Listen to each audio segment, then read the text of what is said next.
think the state of black film is now? Oh, I don't. Because I'm black and I make films. I think it's great. That's the only perspective I got.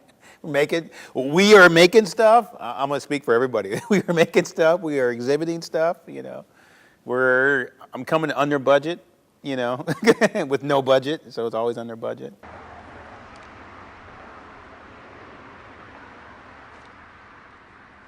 My name is Kevin Jerome Everson. Born and raised in Mansfield, Ohio. Educated in Ohio. Now I'm a professor at the University of Virginia, and I'm an artist, filmmaker, or maybe just artist. When I was doing sculpture a lot, I liked the sculpture objects and liked the three-dimensionality of the sculpture object, but I thought I needed something that was time-based. Something that can take the viewer from point A to point B, whatever. So I started doing film as performance and stuff like that. Then I started doing all this other kind of crazy stuff with film. Like, I picked up art till I was 19. Yeah. Just like most Americans. I think visual arts are taught seriously when somebody's 18 or 19, whatever, yeah. The interpretive arts or the performance arts are taught at a very early age. Acting, music, dance, So the visual arts. So I always tell my students, any 11-year-old violinist knows, like, you ain't got to tell an 11-year-old violinist that when the time to rehearse, because the body knows from all the practice and the rigor. But we pick up visual arts in America so late in life, like the late teens, right?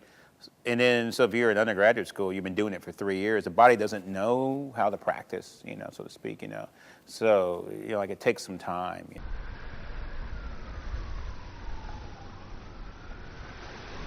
A lot of people think filmmaking is easy and, shit. Oh, you make film? It's like, man, that's a lot of work because you got to practice, It's just like any other, it's like dance, music, you got to practice, got to be doing something.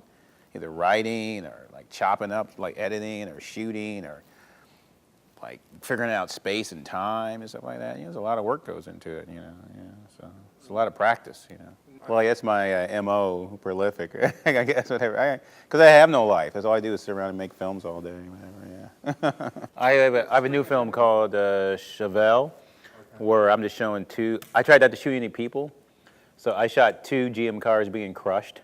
Because my family worked on the my cousins up at Luckham Erie, right? Well, they made door panels for 30 years, right? So I just wanted to crush some GM cars, right?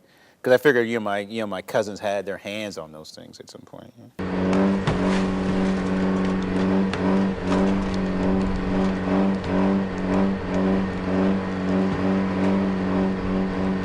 photography, we always we're kind of almost like trained to make a body of work, a cohesive body of work, cohesive body or a portfolio, so to speak.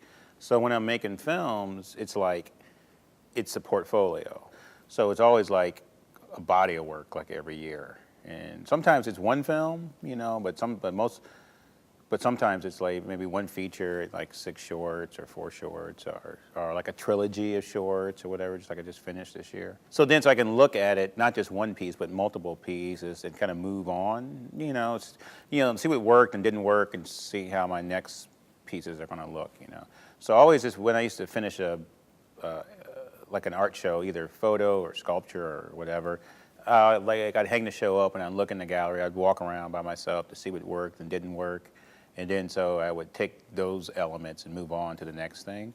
So I do that with the body, That's why I need to make stuff, and that's how I teach students too as well. Because the work will tell you what to do next, But sometimes I inform myself to do next, but I'll look at pieces and stuff. It's like, well, maybe if I try this, maybe I'll try this formal approach for next year and stuff like that. So it's probably just an exercise for me. And there's a lot of films that aren't even on my portfolio, like I made that I didn't, show anybody. I just learned from the mistakes and stuff I made from them. So. I don't know. Complete the sentence. My work tends to be about. Oh, it tends to be about. I guess some of it's about people of African descent, the gestures and tasks, and the conditions that they're in, and then how that informs the overall film, so to speak. I just filmed where this guy's blowing out, this 93-year-old gentleman blowing out 93 candles. And then the conditions of his body is informing the formal quality of the film. So first the film is lit because it's all 93 candles, and then like his condition, which is age, slowly blows out the candles, and then that's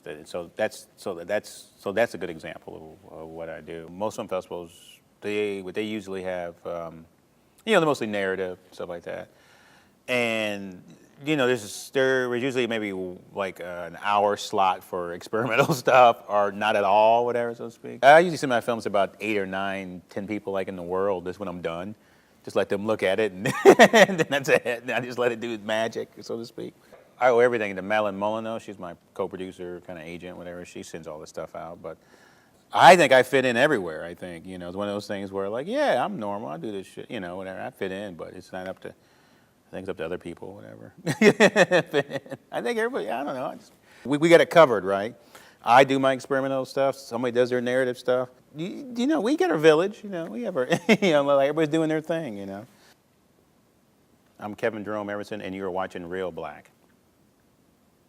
Oh, now I'm out of focus. All right, let me. It's a collaborative process.